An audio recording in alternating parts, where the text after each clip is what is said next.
నమస్తే. కడప జిల్లా గండికోటలో ఇంటర్ విద్యార్థిని వైష్ణవి హత్య కేసుకు సంబంధించి ఎప్పుడెప్పుడు ఈ కేసును ఛేదిస్తారా అంటూ రాష్ట్ర వ్యాప్తంగా ప్రజలు కూడా ఎదురు చూసిన పరిస్థితి. ఎందుకంటే హత్య జరిగి వారం రోజులు కావస్తుంది, కానీ ఇంతవరకు ఎందుకు అసలు నిజాలు బయటకు రాలేదు అని చెప్పి చాలా మంది క్వశ్చన్ చేస్తూ ఉన్నారు. ఇప్పుడు నిజాలు వెల్లడయ్యాయి. పోలీసులు చాలా కీలకమైన ఆధారాలు సంపాదించారు. ఎవరు చంపేశారో క్లారిటీ వచ్చేసింది. పోలీసులు ఇంకా అధికారికంగా అనౌన్స్ చేయనప్పటికీ కూడా ఆ రోజు అసలు ఏం జరిగింది, హత్య ఏ విధంగా జరిగింది, ఎవరి ప్రమేయం ఉందో ఒక క్లారిటీకి వచ్చేసినట్టుగా తెలుస్తుంది. పిన్ టు పిన్ ఉదయం నుంచి సాయంత్రం వరకు ఏం జరిగిందో ఒక్కసారి మీకు ఎక్స్ప్లెయిన్ చేసే ప్రయత్నం చేస్తా. ఉదయాన్నే కాలేజీ గట్టు బయలుదేరింది వైష్ణవి. ఆ తర్వాత లోకేష్తో కలిసి గండికోట వెళ్దామని చెప్పి అనుకుంది. గండికోటకు ఆల్రెడీ బయలుదేరారు. అక్కడ ఫ్రెండ్స్కు తెలుసు, కాలేజీలో ఉన్న ఇతర ఫ్రెండ్స్కు తెలుసు లోకేష్తో కలిసి గండికోటకు వెళ్తుందని. సో ఇద్దరు గండికోటకి వెళ్ళారు. 8:30 గండికోట దగ్గర ఆ సీసీ ఫుటేజ్లో వీళ్ళిద్దరూ బైక్ మీద వెళుతున్నటువంటి దృశ్యం కనిపించింది. లోపలికి వెళ్ళారు. 2 గంటల సేపు లాడ్జిలో ఉన్నారు. 2 గంటల సేపు మాట్లాడుకున్నారు. ఆ తర్వాత వీళ్ళకి తెలిసింది, ఎందుకంటే లోకేష్తో పాటు గండికోటకు వెళ్ళిన సమాచారం కుటుంబ సభ్యులకు తెలిసింది. అన్న సురేంద్రకి తల్లిదండ్రులు చెప్పారు, ఆమె ఎక్కడికో వెళ్ళింది లోకేష్తో కలిసి, అది ఎక్కడికి పోయిందో కనుక్కొని తీసుకురా అని చెప్పి తల్లిదండ్రులు అన్నకి చెప్పి పురమాయిస్తే, అన్న సురేంద్ర, పెదనాన్న కొడుకు సురేంద్ర అన్న వెళ్ళాడు. కాలేజీ దగ్గరికి వెళ్తే గండికోటకు వెళ్తాను అని చెప్పింది అన్నారు ఫ్రెండ్స్. వెంటనే గండికోటకు వెళ్ళే ప్రయత్నం చేశారు. ఈ సమాచారం ఆల్రెడీ ఫ్రెండ్స్ అడిగాడు కదా సురేంద్ర. ఫ్రెండ్స్ లోకేష్కిను వైష్ణవికి చెప్పారు, మీ అన్న వచ్చాడు, అడిగాడు, ఇప్పుడు అటువైపే వస్తున్నాడని చెప్పి వాళ్ళు సమాచారం ఇచ్చారు. ఇప్పుడు కుటుంబ సభ్యులకు తెలిసిపోయింది, ఇక్కడికి వస్తే నానా రచ్చ అవుద్ది, నానా గందరగోళం జరుగుద్ది. కాబట్టి లోకేష్ నువ్వు వెళ్ళిపో, నేను వెనకాల వస్తాను, నువ్వు ఇక్కడి నుంచి వెళ్ళిపో. ఇప్పటికే మన మీద చాలాసార్లు గొడవలు జరిగినాయి, నేను కొట్టే వరకు ప్రయత్నం జరిగింది, చాలా దాడులు కూడా జరిగినాయి, ఇక్కడ ఉండటం అంత సేఫ్ కాదు, నీ దారి నువ్వు వెళ్ళిపో, నేను మెల్లగా వచ్చేస్తానని చెప్పేసి అన్నాడు. అందుకే 10:30 సమయంలో 2 గంటల తర్వాత లోకేష్ ఒక్కడే బైక్ మీద వెళ్తున్నటువంటి దృశ్యం కనిపించింది. అయితే సురేంద్ర వచ్చాడు. అక్కడ ఆ గండికోట ప్రాంతంలో వెతికాడు, వైష్ణవి కనిపించలేదు, తిరుగుముఖం పట్టాడు. ఇది మాత్రం క్లారిటీ. సురేంద్ర వచ్చాడన్న విషయం పోలీసులు కూడా చాలా స్పష్టంగా క్లియర్గా చెప్పిన పరిస్థితుంది.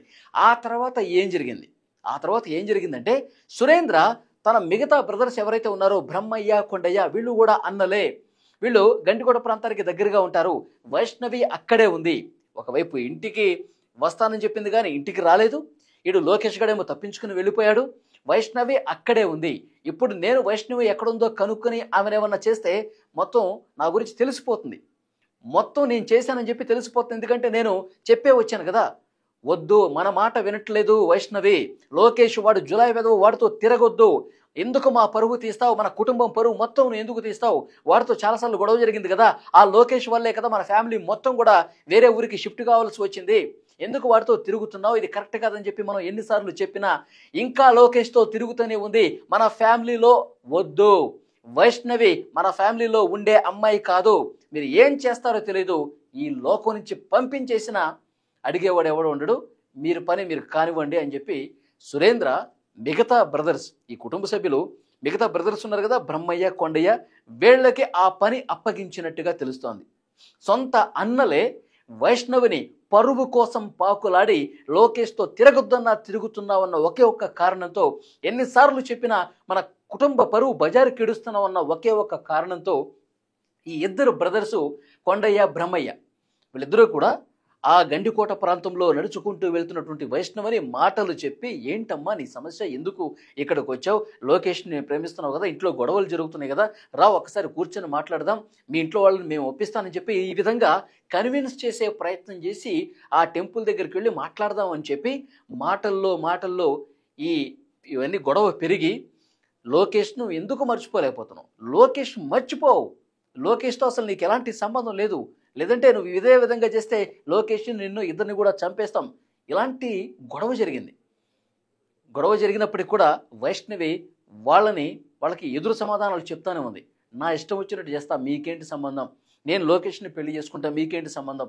ఇదే విధంగా కొంత రెచ్చగొట్టే విధంగా మాట్లాడితే ఈ బ్రహ్మయ్య, కొండయ్య అనే వాళ్ళు ఇద్దరు బ్రదర్సు గొంతు పిసికి దాడి చేసి కడుపులో గుద్ది, కాలేయం పార్ట్ దెబ్బతిందని చెప్పి పోస్ట్మార్టం రిపోర్ట్లో కూడా వచ్చింది, కడుపులో కొట్టి చాలా దారుణంగా చనిపోయింది అని తెలుసుకున్న తర్వాత ముళ్ళ పొదల్లో కొంత దూరంగా పడేసి వెళ్ళిపోయారు. దీన్ని పోలీసులు ఎలా గుర్తించారు అంటే, బ్రహ్మయ్య కొండయ్య ఎప్పుడైతే లోకేష్ వెళ్ళిపోయిన తర్వాత మధ్యాహ్నం 12 గంటల నుంచి సాయంత్రం 6 గంటల వరకు వీళ్ళ ఫోన్ లొకేషన్, బ్రహ్మయ్య కొండయ్య ఇద్దరు ఫోన్ లొకేషన్స్ కూడా ఆ సమయంలో గండికోట ప్రాంతంలోనే ఉన్నాయి. కుటుంబ సభ్యుల్ని పిలిచి విచారించారు. ఈ బ్రదర్స్గా ఉన్నవాళ్ళు ఆ రోజు ఆ సమయంలో పర్టికులర్గా ఎక్కడున్నారని చెప్పి ప్రశ్నించారు. బ్రహ్మయ్య ఏమో నేను చెన్నై వెళ్ళానని చెప్పాడు. నేను చెన్నైలో ఉన్నాను, నాకు ఎలాంటి సంబంధం లేదని చెప్పేసి బ్రహ్మయ్య చెప్పాడు. కొండయ్య కూడా నేను ఫ్యామిలీ మెంబర్స్తోనే ఉన్నాను కదండి, వైష్ణవి కోసం వెతకటానికి మీ దగ్గరికే వచ్చాను కదండి, మీతో పాటే ఉన్నాను కదండి అని చెప్పాడు. కానీ వీళ్ళ లొకేషన్స్ ఆ డేటా మొత్తం కూడా తెప్పించి వాళ్ళ ముందు పెట్టారు. బ్రహ్మయ్య నువ్వు చెన్నై వెళ్ళానని చెప్తున్నావు, కానీ నీ సెల్ ఫోన్ డేటా లొకేషన్ మొత్తం కూడా గండికోట ప్రాంతంలోనే ఉంది. ఇప్పుడు నిజాలు మాట్లాడుకుందాం. ఎందుకు ఇంత దారుణంగా ప్రవర్తించారు? ఎందుకు సొంత చెల్లెల్ని ఈ విధంగా దాడి చేసి చంపాల్సినటువంటి పరిస్థితి వచ్చింది అని చాలా క్లియర్గా ఆధారాలు ముందు పెట్టి ప్రశ్నిస్తే నిజాన్ని ఒప్పుకున్నట్టుగా తెలుస్తోంది. అన్నలిద్దరూ కూడా చెల్లిని దారుణంగా చంపిన విషయం ఒప్పుకున్నట్టుగా సమాచారం వస్తోంది. ఎస్, ఎందుకంటే అన్నలే చంపారు అనడానికి పోలీసుల అనుమానం ఉన్నప్పుడు కూడా వాళ్ళు కొన్ని ఆధారాలు సంపాదించాలి కదా. ఇంకొక విషయం ఏంటంటే అన్నలు చంపలేదు అనటానికి వాళ్ళు ఒక ప్లాన్ వేశారు. చెల్లెలి టాప్స్ పూర్తిగా తీసేశారు. ఆమె చనిపోయిన తర్వాత ఆ టాప్స్ మొత్తం కూడా తొలగించి ఒంటి మీద ఇంతవరకు దుస్తులు లేకుండా చేసి దారుణంగా ముళ్ళ పొదల్లో విసిరేశారు. ఎందుకంటే అన్నలు చెల్లిని అంత దారుణంగా చేయరు కదా, అంత దారుణంగా దాడి చేసి వివస్త్రని చేసి అట్లా పడేరు కదా. అన్నలైతే అట్లా చేయరు కదా. అన్న కానివాడే ఎవడో ఒకటి చేసి ఉంటాడని చెప్పి అది క్రియేట్ చేయటం కోసం, లోకేష్ వచ్చేళ్ళాడు కాబట్టి లోకేష్ మీద నెట్టివేయటం కోసం ఈ విధంగా చేశారు అనేది పోలీసులు ఈ దర్యాప్తులో బయటకు వచ్చినట్టుగా తెలుస్తోంది. ఇంతవరకు పోలీసులు ఆ రోజు కోయ ప్రవీణ్ గారు ఆ ఘటనా స్థలానికి వచ్చి పరిశీలించి మాకు కొన్ని కీలకమైన ఆధారాలు లభించాయి అని చెప్పారు. సాయంత్రమే ప్రెస్ మీట్ పెట్టి చెప్తారనగానే ఇంతవరకు ఈ రోజు వరకు కూడా ఎలాంటి ప్రకటన చేయలేదు. లోకేష్కు సంబంధం లేదని చెప్పారు, అత్యాచారం జరగలేదని చెప్పారు, ఆమె మీద దాడి జరిగిందని చెప్పారు. ఇంతవరకే పరిమితం అయ్యారు. కానీ ఈ రోజు వరకు కూడా ఎవరు చంపారన్నది చెప్పలేదు. మరికొద్ది సేపట్లో పోలీసులు ప్రెస్ మీట్ పెట్టి అన్నల ప్రమేయానికి సంబంధించిన పూర్తి ఆధారాలతో మీడియా ముందు పెట్టే అవకాశం చాలా స్పష్టంగా కనిపిస్తుంది. సో డెఫినెట్గా వారం రోజులుగా 2 తెలుగు రాష్ట్ర ప్రజలు కూడా వెయిట్ చేస్తూ ఉన్నారు. వైష్ణవిని ఎంత దారుణంగా ఎందుకు చెప్పారు? ఈ రోజుల్లో ఇంత టెక్నాలజీ ఉంది, పోలీసులు దర్యాప్తు చాలా వేగంగా చేస్తారు. అన్ని ఆధారాలు చాలా వేగంగా పరిశీలించి మీడియా ముందు ప్రవేశపెట్టే పోలీసులు ఈ కేసులో ఎందుకు ఇంత తాత్సారం చేసిన పరిస్థితి ఉంది, ఎందుకు ఇంత లేట్ అవుతుందని చెప్పి ప్రతి ఒక్కరు కూడా కుటుంబ సభ్యుల నుంచి ఆ గ్రామంలో ఉన్న ప్రతి ఒక్కరు కూడా క్వశ్చన్ చేసిన పరిస్థితి ఉంది. కానీ ఆధారాలు ఉంటేనే కదా, ఆధారాలు పూర్తిగా సంపాదిస్తేనే కదా పలానా వాడు హత్య చేసి చంపాడు అనేది క్లియర్ కట్ 100కి 100% వాళ్ళు నిర్ధారిస్తేనే కదా మీడియా ముందు పెట్టేది. సో ఆ నిర్ధారణ ఈ రోజుకి వచ్చినట్టుగా తెలుస్తుంది.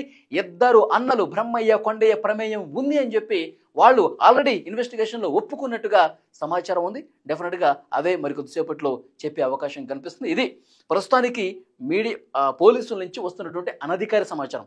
వాళ్ళు బయట పెట్టినప్పుడే, వాళ్ళు ప్రెస్ మీట్ పెట్టినప్పుడే అవి నిజాలని చెప్పి మనం కూడా నమ్ముతాం. ఈ వీడియోకి సంబంధించి మీ అభిప్రాయాన్ని కూడా కామెంట్ రూపంలో తెలియజేయండి. ఇద్దరు అన్నలే పరువు కోసం వైష్ణవిని చంపేశారు. కుటుంబ సభ్యుల వాళ్ళు చెప్పిన ప్రకారమే ఈ అన్నలు నడుచుకున్నారు. వైష్ణవిని తమ పరువు కోసం, తమ పరువు బజార్న పడిందని చెప్పి లోకేష్తో వద్దన్న తిరుగుతున్నదని చెప్పి దారుణంగా హత్య చేసి మళ్ళీ అనుమానం రాకుండా దేవస్థానం చేసి పడేశారని చెప్తున్నారు. Please comment.